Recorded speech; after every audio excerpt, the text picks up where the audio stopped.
उनकी हालत खराब हो रही है। रोटेशन करेगा कौन? सचिन तेंदुलकर को रिप्लेस, न्यूटन का चौथा नियम है, ना उसके पास इकोनॉमिक पावर है ना उसके पास पॉलिटिकल पावर है।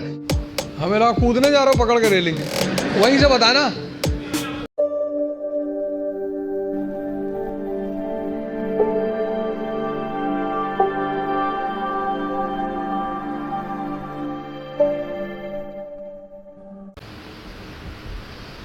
मैं 4-5 दिन पहले क्लास ले रहा था दिल्ली में, तो एक भाई साहब लिख रहे थे एक हाथ से, दूसरे हाथ से मोबाइल से रिकॉर्ड कर रहे थे। मैंने कहा यूट्यूबर हो? पकड़ लिया, वो कोने में उन्होंने रखा तो पकड़ में आ गया। मैंने कहा वैसे ही यार इतने लोग पीछे पड़े हैं, क्या बना रहे हो? नहीं नहीं सर ऐसे ही, पढ़ लो यार। सेल्फ इंट्रोस्पेक्शन करो। दूसरा काम, अपनी क्षमता को पहचानो। अगर कम है, अगर तुम 2 किलोमीटर सिर्फ वॉक कर सकते हो एक दिन में, कोई बात नहीं, उसको 25-30 किलोमीटर तक पहुंचाओ। इन सब लोगों ने यही किया, अपनी क्षमता को पहचाना, सेल्फ इंट्रोस्पेक्ट किया, उसमें को बढ़ाया।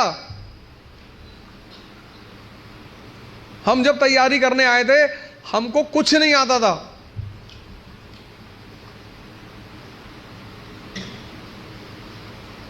ऐसा नहीं कि तुम्हारे साथ ये सब चीजें हो रही हैं।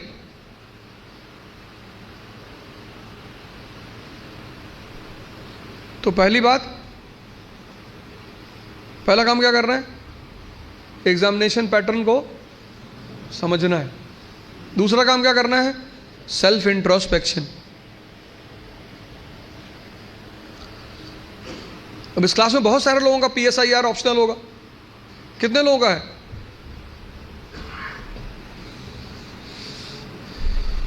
कार्ल मार्क्स की क्या देन है समाजवाद को? कौन बताएगा? क्यों कार्ल मार्क्स अमर है सोशलिज्म के हिस्ट्री में?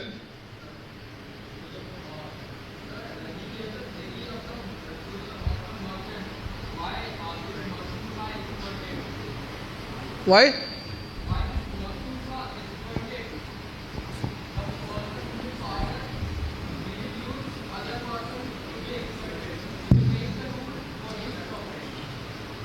और कौन बताएगा नीचे?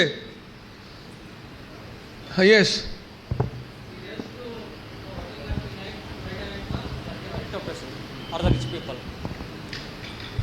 he said to working class to unite. He said to working class to unite. नहीं, मेरा क्वेश्चन ये है कि ऐसी कौन सी बात उसने कही जिससे वो खुदा बन गया समाजवाद का? Why he is called as the god of socialism?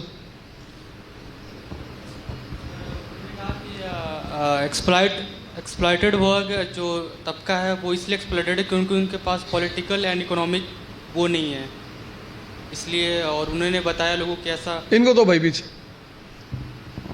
Sir I guess workers lack consciousness. तो कुछ फार्मूला तो दिया होगा ना उसने? ऊपर माइक है। हमें ना कूदने जा रहा हो पकड़ के रेलिंग, वहीं से बताना। हाँ,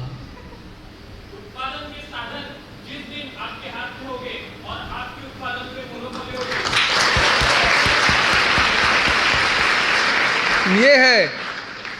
उसने एक बड़ा अच्छा फार्मूला दिया। उसने कहा the section in the society which controls the means of production is also the ruling class in the society. समाज का वो तबका जिसके हाथ में मीन्स ऑफ प्रोडक्शन होता है, वो समाज में रूलिंग क्लास भी होता है। तो मजदूर तबका क्या हुआ? ना उसके पास इकोनॉमिक पावर है ना उसके पास पॉलिटिकल पावर है, और जिसके पास पावर नहीं होगी उसका एक्सप्लॉइटेशन होगा। यह न्यूटन का चौथा नियम है। नहीं, वो भूल गया था बताना। तुम बारिश में देखो गांव वगैरह में जब बच्चे खेलते हैं तो पानी के तालाब वालाब में जाते हैं तो पानी वाले सांप को पकड़ लेते हैं वो, और फिर ऐसे नचाते हैं। वो इसी बात का सूचक है। किसी को कोबरा पकड़ के नचाते हुए देखे हो? जिसके पास पावर नहीं होगी वो एक्सप्लॉइट होगा। तो दूसरा फॉर्मूला ये लगाना है क्या, कि अपनी क्षमता को समझना है और फिर उसको डेवलप करना है। ये दो बातें समझ में आ गई ना। तीसरी बात, कहावत है हिंदी में, लकीर के फकीर, मतलब उनको एक ट्रैक पे रख दो, वो उस ट्रैक से कभी हटेंगे ही नहीं। उतना ही करेंगे जितना बताया जाएगा, उतना ही बोलेंगे जितना कहा जाएगा। जो जिंदा दिमाग है, जिंदा, वो अपने समय को, जैसे अगर आप आईएएस मेंस का पेपर देखें तो 1970s के जो क्वेश्चन थे वो अलग थे, 1990s के क्वेश्चन अलग हो गए, फिर 2000 के बाद क्वेश्चन बिल्कुल अलग हो गए, और आज तो जो मेंस का पैटर्न है क्वेश्चन पूछने का वो तो एकदम पलट चुका है। अमेरिका का एक विद्वान था थॉमस जेफरसन, उसने कहा किसी भी संविधान को सिर्फ 19 साल चलना चाहिए। थॉमस जेफरसन, जब अमेरिका में संविधान लिखा जाने लगा तो उसने कहा किसी भी संविधान को सिर्फ 19 साल बस, क्योंकि 19 साल बाद बहुत सी चीजें बदल चुकी होंगी, तो जब चीजें बदल जाएंगी तो फिर संविधान लिखा जाएगा बदली हुई परिस्थिति के हिसाब से।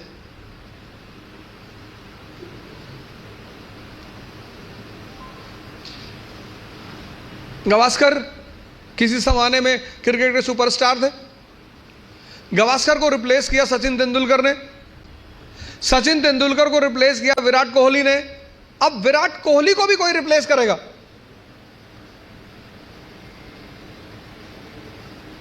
समय की जो सबसे बड़ी चीज है वो है चेंज।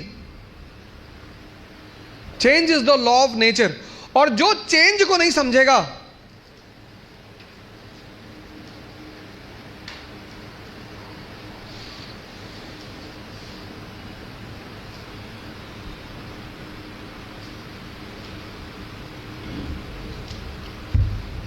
इंडियन एक्सप्रेस एक न्यूज़पेपर आता है, कितने लोग पढ़ते हैं उसे? हिंदू काफी लोग पढ़ते हो। दोनों न्यूज़पेपर में आज से एक हफ्ते पहले एक न्यूज़ छपी फ्रंट पेज पे कि भारत रिसेशन की तरफ बढ़ रहा है। छपी ना, इंडियन एक्सप्रेस में भी छपी, हिंदू में भी छपी, कि भारत की इकोनॉमी रिसेशन की तरफ जाती हुई दिख रही है। सबने पढ़ी ना? किस बेसिस पे? कौन से 4 पॉइंट उसने लिखा फ्रंट पेज पे कि ये 4 चीजें हैं और इससे पता लग रहा है कि भारत की इकोनॉमी रिसेशन की तरफ जा रही। ब्लैक स्वान इवेंट क्या है ये?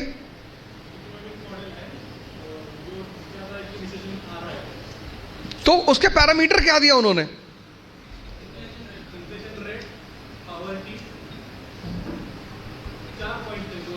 मॉडर्न इकोनॉमी की स्पाइन क्या है?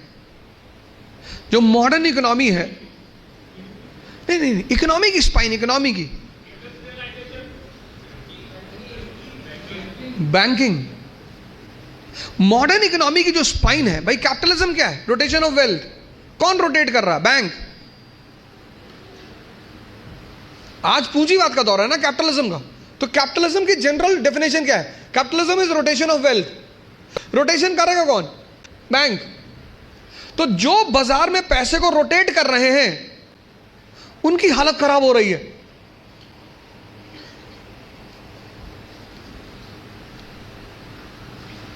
फॉरेन इन्वेस्टर अपना पैसा भारत से बाहर निकाल रहे हैं।